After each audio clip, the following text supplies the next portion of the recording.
Hello বন্ধুরা, আমাদের SD চ্যানেলে আপনাদের স্বাগতম। আমি দীপিকা চলে এসেছি আপনাদের জন্য অনুরাগের ছোঁয়া সিরিয়ালের আপডেট নিয়ে। সূর্যর কাছে লাবণ্য যায় আর বোঝায় যে বাবা, আমি তোমার মা, তুমি আমাকে চিনতে পারছো না? এতদিন ধরে আমি তোমার জন্য অপেক্ষা করছি মা ডাক শুনবো বলে। সূর্য, আমার কাছে এসো, আমার কথাটা একবার শোনো তুমি। সূর্য আরও বেশি ভয় পাচ্ছে। তখনই দীপা লাবণ্যকে টেনে এনে ডাক্তারের সামনে দাঁড় করিয়ে দেয়। বলে, হ্যাঁ মিসেস লাবণ্য সেনগুপ্ত, আপনার ছেলেকে খুঁজে পাওয়া গেছে, তবে ডাক্তার সূর্য সেনগুপ্তকে পাওয়া যায়নি। উনি একদম ছোট্ট বাচ্চা হয়ে গেছে। লাবণ্য কান্না করলে দীপা তাকে বুকে জড়িয়ে নেয়। বলে, মা, আমাদের সমস্ত দুঃখ কষ্ট খারাপ লাগা ভালো লাগা ভুলে এখন ডাক্তারবাবুকে সুস্থ করাটাই আমাদের একমাত্র লক্ষ্য। আপনি পারবেন না এই লড়াইয়ে আমার পাশে থাকতে? আপনি তো আমাকে সবসময় মেয়ে হিসাবে মেনেছেন, ছেলের বউয়ের মর্যাদা কখনো দেননি। তাহলে তুমি এদিকে এসো। দীপাকে হাত টেনে নিয়ে যায় সূর্য। বলে, তুমি ছাড়া আমার আপন কেউ নেই, তুমি আমার পাশে থাকবে আর কাউকে জড়িয়ে ধরবে না, কারো কাছে যাবে না। আচ্ছা ঠিক আছে, আমি এখানে আছি তো, আপনাকে ভয় পেতে হবে না। সত্যদি এসে আশীর্বাদ করে যে দীপা এবং সূর্য দুজনেই যেন স্বামী স্ত্রী হিসাবে খুব সুখে শান্তিতে সংসার করতে পারে। তোমাদের বিয়েটা যেন টিকে যায়, তোমরা ভালো থাকো। বউ মানে কি? বিয়ে আবার কি? আমি তো বুঝতে পারছি না। সত্যদি এগুলো বলো না, ওনার মাথার অবস্থা এমনিতেই খারাপ আছে। আরও তুমি এগুলো বলে কি করবে বলো? তুমি তো সব কিছু জানো। তারপরেও আমি বলতে বাধ্য হচ্ছি। বইয়ের পাতার মতো তুমি সতী সাবিত্রী দীপা, তুমি নিজের স্বামীকে রক্ষা করার জন্য সব কিছু করতে পারো। আর এরকমই তো চাই, তাহলেই তো সমাজটা সামনের দিকে এগিয়ে যাবে, বলো তুমি। আর তখনই সূর্যকে বলা হয় যে, এ কে বলো তো? এ হচ্ছে কাকাই। জয় অবাক হয়ে যায়। ছোট দাদুভাই বলে সম্বোধন করে কাকাইকে। এগুলো শুনে সবাই অবাক হয়ে যায়। উর্মিকে কাকিয়া বলে ডাকছে জয়। আর এই সব কিছু নিয়ে সূর্যর মাথায় কিচ্ছু নেই। সোনারূপা যা বলে ডাকছে তাই। সোনারূপা বলছে, দেখছিলে তো হিংসুকুটি, বাবার আমাদের ডাক শুনেই সবাইকে মনে করার চেষ্টা করছে। এরকম চলতে থাকলে চলবে না। আমরা মাকে মা বলে না ডেকে দীপা বলে ডাকবো, তাহলে উনিও ডাকবে। তোমাকে কি বলে ডাকবো? ওর নাম দীপা, ওকে দীপা বলে ডেকো। সূর্য তখন অবাক হয়ে ভালোবেসে দীপা বলে ডাকে। আর এই ডাকটা শুনে দীপা অবাক হয়ে যায়। সেই ভালোবাসা, সেই টান, সেই মায়া রয়েছে, যেমনটা সূর্যর স্মৃতি থাকা অবস্থায় হয়েছিল। সূর্যর মধ্যে এখনও যে এতটা ভালোবাসা রয়েছে দীপার প্রতি, সেটা ভেবেই অবাক হয়ে যায়। লাবণ্য কাছে এসে বলে, জানো তো দীপা, প্রত্যেকটা ছেলেই তার বউয়ের মধ্যে এরকম ভালো গুণ দেখতে চায়। আর প্রত্যেকটা মেয়ে তার বাবার মতো তার স্বামীর মধ্যে ভালো গুণ দেখতে চায়। এটাই হচ্ছে আমাদের সমাজ, এটাই হচ্ছে আমাদের জীবন, বুঝতে পেরেছো? তাই সূর্যর নিজের মাকে মনে না থাকলেও তোমাকে ঠিক মনে আছে। দেখো, তুমি পারবে ওকে সুস্থ করে তুলতে। মা, এসব কি বলছেন আপনি? হ্যাঁ সূর্য, তুমি এদিকে এসে তো এখানে বসো চুপটি করে। তুমি এই লাবণ্য সেনগুপ্তকে দেখে বলো তো, তোমার কিছু মনে পড়ছে না? উনি কে হয় তোমার? উনি হচ্ছেন দিদিভাই। এরকম করে বলতে নেই, দেখলে তো, ও আমাকে কোনোভাবেই চিনতে পারছে না। দীপা, ডাক্তার সূর্য সেনগুপ্তর মতো একজন এত বড় ডাক্তারের প্রয়োজন এই সমাজের। তাই ওনাকে সুস্থ করে তুলতে যা হেল্প লাগবে সবটা আমি করব। বলো আমাকে কি করতে হবে?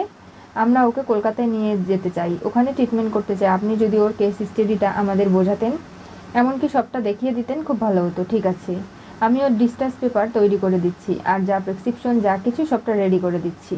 তবে যাবার আগে একটা কথা বলি, দীপাই পারবে সূর্যকে সুস্থ করে তুলতে। কি করে?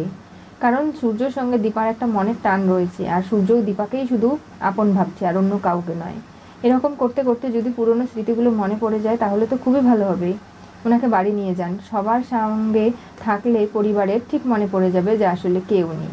লাবণ্য দীপাকে এসে বলে, দীপা, তুমি ফিরে চলো না আমাদের সঙ্গে। মা, আপনি কি বলছেন বলুন তো?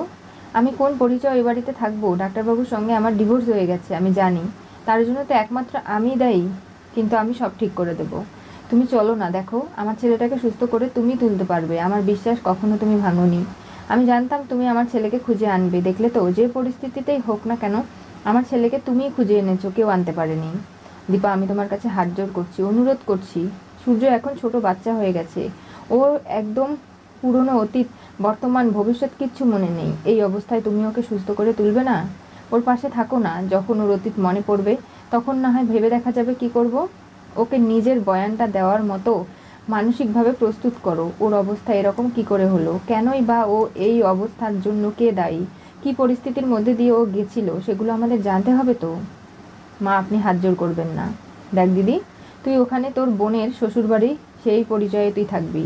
এমনকি সোনার উপর ওটা বাড়ি, তুই সেই পরিচয়ে থাকবি। শুধু দাদাইয়ের পরিচয় কেন প্রয়োজন? আমরা আছি তো, বল।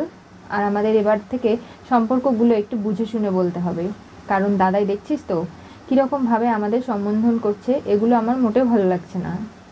দেখ উর্মি, এখন ওনার কিচ্ছু মনে নেই, ওনাকে কিছু বলা যাবে না, তাহলে ওনার মাথায় প্রেশার পড়লে কিন্তু হিতে বিপরীত হবে।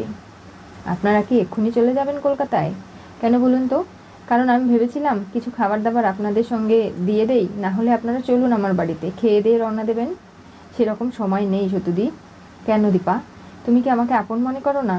হ্যাঁ, আমি হয়তো বেশি ভালো মন্দ খাবার খাওয়াতে পারবো না, তবে যতটুকু সামর্থ্যের মধ্যে রয়েছে সেগুলো নিশ্চয়ই খাওয়ানোর চেষ্টা করব। তুমি চলো আমার ওখানে। দেখুন না, না খাওয়ার ব্যবস্থা করলে হয় না।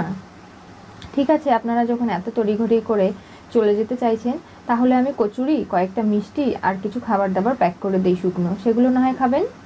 হ্যাঁ, আমি কচুরি খাবো। খাবে তুমি? হ্যাঁ সতুদি, আমিও খাবো। আর দেখো, তুমি সত্যিই খুব একদিন ভালো হবে। তোমার 2 মেয়ে, তোমার বউ দীপাকে নিয়ে তুমি খুব সুখে থাকো, এই প্রার্থনাই করি। সত্যি আবারও কেন নয়? যে মেয়ের সঙ্গে তোমার স্বামীর বিয়ে হয়েছিল সে কোথায়? তার বিপদে পাশে এসে না দাঁড়িয়ে কোথায় আড়ালে লুকিয়ে আছে? সেই মেয়েকে তো খোঁজ করে বের করতে হবে। সেই মেয়ের জন্যই আজকে এত বড় অঘটনটা ঘটেনি তো? সেটা তোমাকে জানতে হবে দীপা। ঠিক আছে, আমি তাহলে কচুরি মিষ্টিগুলো নিয়ে আসি, ওগুলো তৈরি করতে তো সময় লাগবে। তাই সত্যি চলে যায়। সূর্য ভাবনা চিন্তায় পড়ে যায় যে এই দীপাকে কোথায় যেন সে দেখেছে। আচ্ছা, দীপাকে জড়িয়ে ধরা, তার সাথে ভালো সময় কাটানো, সব সময় তার দীপার ছবিটাই সবার আগে মনে আসে। কারণ দীপাকে সে এতটাই ভালোবাসতো, এখনও সে অবুঝ শিশুর মতো হয়ে গেলেও দীপাই তার কাছে আপন মনে হয়।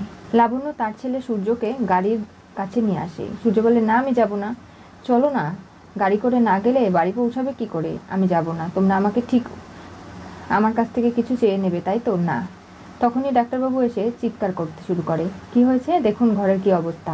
সূর্য যে রুমে ছিল সেই রুমটা গিয়ে দেখা যায় তোষক, বালিশ সব কিছু ছিঁড়াছটা। এমনভাবে কেউ তছনছ করেছে, সূর্যর কাছে কেউ যে কিছু খোঁজ করছে সেটা দীপা খুব ভালো বুঝতে পারছে। লাবণ্যকে বলে, মা মনে আছে আপনার? আমাদের বাড়িতে 2 জন অচেনা লোক এসেছিল, বলেছিল যে ডাক্তারবাবুর কাছে তাদের কিছু প্রয়োজনীয় জিনিস আছে। এটা তার জন্য হয়নি তো? ওরা ডাক্তারবাবুর ক্ষতি করার জন্যই ওই বাড়িতে এসেছিল হয়তো। আমাদের এখন আরও বেশি সতর্ক থাকতে হবে। আমরা তো জেনে গেলাম কেউ বা কারা কিছু চায় ডাক্তারবাবুর কাছ থেকে। সূর্য কোনোভাবেই গাড়িতে উঠতে চাইছে না। দীপা বলে, চলুন, আমিও তো যাব, আপনি বাড়ি যাবেন না? হ্যাঁ, আমি বাড়ি যাব তো। সোনারূপা বলে, তোমাকে যেতেই হবে। আমরা বাড়ি যাচ্ছি, তুমি আমাদের বন্ধু, আমাদের সঙ্গে যাবে না? ঠিক আছে, তোমরা আগে গাড়িতে ওঠো, আমি ওর সঙ্গে বসবো। দীপার সঙ্গে বসতে চায় সূর্য।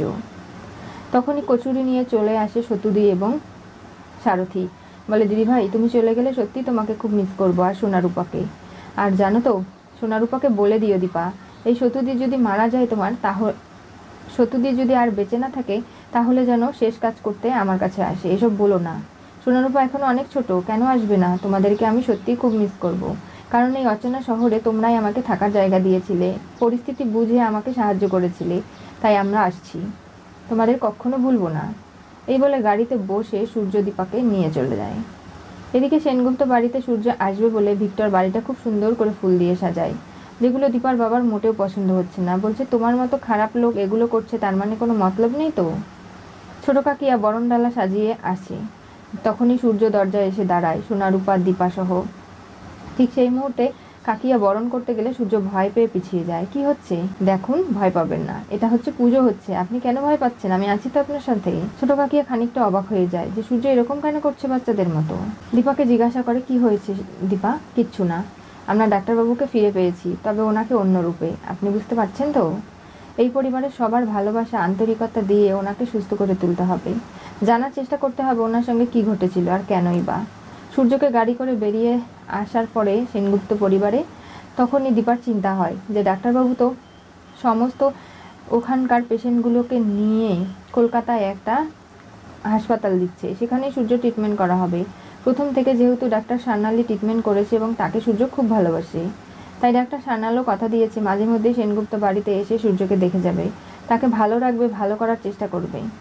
আর দীপারা চলে আসার পরেই যে শত্রু রয়েছে গোপন, সূর্যকে এরকম আঘাত করার পেছনে একমাত্র দায়ী সেই মানুষটা ফলো করতে শুরু করে। দীপা ভাবে যে আমরা চলে এলে ওই হাসপাতালটা ঠিক থাকবে তো, কেউ কোনো ক্ষতি করবে না। ডাক্তার সূর্য সেনগুপ্তর কাছে কে বা কিছু কেউ চায়, যার কারণে সূর্য বারবার বলে, আমার কাছে কিছু নেই, আমি কিছু দিতে পারবো না, আমাকে ছেড়ে দাও। তাই সূর্য যখন ভয় পেতে লাগে, দীপা দরজায় দাঁড়িয়ে সূর্যর হাত ধরে আবারও সেনগুপ্ত পরিবারে ঢুকে আসে। সোনা রূপা সহ তারা জানে তাদের বাবার সামনে কি করে ভালো রাখতে হবে তাদের। বাবা বলে ডাকলেই সূর্য বলে, তোমাদের বাবা আমি নই, তোমাদের বাবা হারিয়ে গেছে, খুঁজে দেব। কি হতে চলেছে অনুরাগের ছোঁয়া সিরিয়ালের পরবর্তী টুইস্টে? দীপা সূর্যকে সেনগুপ্ত বাড়িতে আনলো। লাবণ্য হাত জোর করে অনুরোধ করায় সূর্যর থেকে গুন্ডারা কিছু চায় জেনে।